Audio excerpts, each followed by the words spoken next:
દેવાન સ્વામીએ આપણને આ કીર્તનમાં વાત સમજાવી છે કે આ સંસાર કેવો છે. સ્વાર્થીઓ સંસાર તેમાં રહ્યો લત બધી.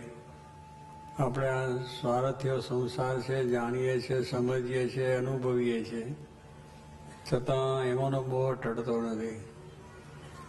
પણ દેવાન સ્વામી તો મહાસંત હતા, એમને આ બધો અનુભવ થયો અને મહારાજનો મહિમા અદભુત રીતે સમજાયો, એટલે એમાંથી આ એમના ઉદ્ગારો નીકળ્યા છે. કારણ કે બધું અનુભવની વાત એ જ્યારે બરોબર થાય ત્યારે જ એ વાત આમ નીકળી શકે છે. એટલે કે સંસ્થાના કાર્યમાં એટલા બધા આપણે લદબદ થઈ ગયા છે કે આ બધું આપણી સાથે જ આવવાનું છે એવું આપણને થઈ જાય, અને એને માટે રાત દિવસ એના પ્રયત્ન, એના વિચારો, એના સંકલ્પો પણ આ થાય છે. પણ જો આને સત્સંગ જેને થાય છે, સત્સંગ જેને થયો છે, એટલે એવા સાચા પુરુષ જે સાક્ષાત ભગવાનના ધારક સંત બ્રહ્મરૂપ સહેલા, એમનો જ્યારે સમાગમ થાય ત્યારે આપણને ધીરે ધીરે આ બધી વાતો નીકળતી જાય આપણા જીવમાંથી કે સંસાર કેવો છે. અને અનુભવ પણ છે, બધાને થાય છે કે સંસાર કેવો છે, કે ઘરની અંદર સાથે બધા રહેતા હોય પણ છતાં એકબીજાનો વિશ્વાસ પણ ન હોય, એકબીજાના પ્રત્યેનું માન પણ ન હોય, અને સહેજે સહેજે એના ક્લેશ કંકાસ પણ થાય છે.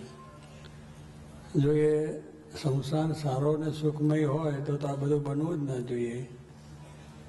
પણ સ્વાર્થની બધી સગાઈ છે, સ્વાર્થની બધી વાત છે, એકબીજાનો સ્વાર્થ સરતો હોય તો બરોબર છે, સ્વાર્થ ન સરતો હોય તો તમે તમારે ઘરે ને હું મારે ઘરે, આવી બધી વસ્તુ બને છે. આપણે જ્યારે રોગ થાય છે ત્યારે વૈદ્યને ત્યાં જઈએ છીએ, ગરજ છે કે ભાઈ આપણો રોગ મટાડે વૈદ્ય. વૈદ્ય પણ આપણે સારી રીતે સારવાર કરે, દવા આપી અને આપણો રોગ મટાડે. મટાડ્યા પછી પાછા રોગ વૈદ્યની સામે કંઈ જોતા નથી. રોગ મટ્યો અને વૈદ્ય વેરી, પછી વૈદ્યની જોડે કહીને ક્યાં આપણે લેવા જાય પછી. એટલે એવું સંસારનું બધું કાર્યચક્ર છે, સ્વાર્થમય છે. એટલે એકબીજાનો સ્વાર્થ હોય ત્યાં લગી સગાઈ છે, અને સ્વાર્થ મટી ગયો એટલે કોઈ સગાઈ છે નહીં. છોકરા છોકરીઓ આપણે પરણાવીએ છીએ અને પછી બધા છોકરી એને સાસરે જાય છે, છોકરો પણ એને ત્યાં રહીને બધા કામકાજ બધા સાથે કરે. પણ જ્યારે મા બાપ છે એ છોકરાને ઘરે જ રહેતા હોય, એને પોતાની જ બધું તૈયાર કરેલું હોય, પણ જે બહારથી આવ્યા એમને એમ થાય કે આ તમારા મા બાપ સાથે મને નહીં ભાવે, કેમ શું થયું નથી ભાવે, પણ સ્વાર્થ નથી એની અંદર એટલે મારે નથી ભાવતું. અને છોકરાને કંઈક આપણે જુદા રહેવું હોય તો રહીએ ને રહીશ ને કંઈ જઈશ. એટલે કહેવાનું શું છે કે આવી એક સામન છે કે ભાઈ ત્યાં પહેણ્યા છોકરા છોકરી તો એના મા બાપ, છોકરાના મા બાપ છે એ એના મા બાપ એને માનવા જોઈએ, છોકરાએ છોકરીના મા બાપને પોતાના મા બાપ માનવા જોઈએ. કે એ બધા બે જણા છે તો આપણે જન્મ્યા છીએ ને આપણી સગાઈ આપણી રીતે થઈ છે. પછી એટલે સમજાતું જ નથી ભાઈ એમાં સ્વાર્થ લઈ કરીને તમે એમની સેવા કરો. એમ તમને જેમ એમને ઉછેરી મોટા કર્યા, તમને ભણાયા ગણાયા, છોકરીઓ ભણાવી ગણાવીને ત્યાં મોકલી, શીખવવાના આપીને મોકલી, ભાઈ ત્યાં તેમની બધું આજ્ઞા રૂચિ પાડજો, કામકાજ કરજો બધું. પણ ત્યાં ગયા પછી એને સ્વતંત્રતા જોઈએ કે મારી સાથે એ નહીં. પણ નહીં એટલે પણ શું કે આવી એક સ્વાર્થની વૃત્તિ છે કે પોતાને સ્વતંત્રતા ભોગવવી છે જેથી કરીને થાય. પણ મા બાપની સેવા કરવી, એમને આપણે વૃદ્ધપણા કરવું જોઈએ. છોકરાઓને પણ એવું બધું થાય છે કે ગયડા ઘરમાં મૂકવા જાય છે. આપણી સંસ્કૃતિ એવી નથી, મા બાપની સેવા કરવાની વાત કરે, વૃદ્ધ થાય તો પણ અને શ્રવણની કથા આપણે સાંભળીએ છીએ કે એના મા બાપને એને કાવડ કરીને છેલ્લે જાત્રા કરવી તો બધા કરાવી છે, કથા આપણે સાંભળીએ છીએ. આ ભારતની સંસ્કૃતિ, આ પશ્ચિમની ભૂમિ છે, એમાંથી આ બધા સંસ્કારો આપણને આવે છે. અહીંયા આપણા જ્યારે બધું ઘણી પૂર્વની વાતો સાંભળીએ છીએ ત્યારે એ બધા બહુ જ પ્રેમથી આખું કુટુંબ સાથે રહે, વડીલ તરીકે બાપની આમન્ય ઠેઠ સુધી રહે, માને પણ બહુ સારી રીતે સાચવે અને મોદે હાજે પણ ખબર રાખે. મા બાપ છે પણ છોકરા સાથેનો પ્રેમ રાખે, છોકરાના વહુ સાથેનો પ્રેમ રાખે, બધું પ્રેમ રાખતા અને બધું બહુ સાંભળ્યું છે આપણે. પણ આ જ્યારે પશ્ચિમના સંસ્કારો ત્યાં જવાનું થયું, આવવાનું જવાનું થયું એટલે આપણે બધું ભૂલવા ગયા.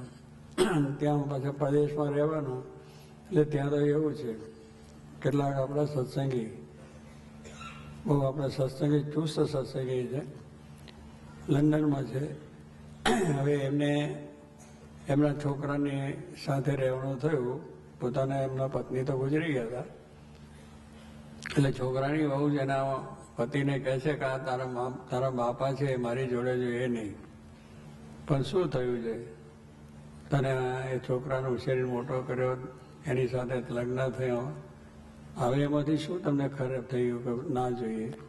પણ કહેવાનું એક સ્વાર્થની વસ્તુ છે કે ભાઈ આપણે તો બધા સાથે રહીને આપણું જીવન જીવવાનું છે. એટલે એવા બધા ઘણા પ્રશ્નો થયાનું કારણ શું છે કે પશ્ચિમની ભૂમિ છે, ભોગ ભૂમિ છે, એને ભોગ ભોગવા એટલી જ વસ્તુ છે. એ ભોગ ભોગવવાના આપણને ન મળે એટલે આપણો સ્વાર્થ જતો. સ્વતંત્રતા આપણને આવી જાય. સ્વતંત્રતા એ રીતે નથી કરવાની, વ્યવહાર એ સાથે રહીને બધું કરવાનું છે. એટલે આ બધી વસ્તુની અંદર પશ્ચિમને લઈને આપણી સંસ્કૃતિ ઉપર અને સંસ્કૃતિના સંસ્કારો આપણા બધા આધ્યાત્મિક ચાલ્યા જાય છે, એ આપણને ખબર જ નથી અને એને આપણે વળી ગઈએ છીએ. ઘણા એવા પ્રશ્નો આ પ્રદેશની અંદર તો હવે થયા છે. છોકરીને છોકરાના મા બાપ ના ગમે ને છોકરાના મા બાપ છોકરીના મા બાપ એને ના ગમે કે મારે ના જોયું, પણ એટલો વિચાર નથી કરતા કે ભાઈ અત્યાર સુધી કર્યું એ હતું આપણે. પણ કહેવાનું શું છે કે આજે આપણે વૈભવ વધ્યા, પૈસા વધ્યા એટલે એકબીજાનો સ્વાર્થ જતો રહ્યો. ત્યાં બે જણા કમાય છે તો બેના પૈસા જુદા હોય, બૈરાના પર જે કમાણી હોય એને ખાતે રહે, પેલાના પેલાને ખાતે રહે, બાપના હોય તો બાપને ખાતે રહે, માના હોય તો માના ખાતે રહે, પૈસા જુદા રહે. આપણે કુટુંબ અહીંયા 10-15 જણનું હોય તો એક બાપના નામે જ ચાલતું બધું. બાપ જ બધી જમીનો જાગીરો બધી પૈસા ટકા એ જ ને જે જોઈએ એ પ્રમાણે લાવીને આપતા હતા.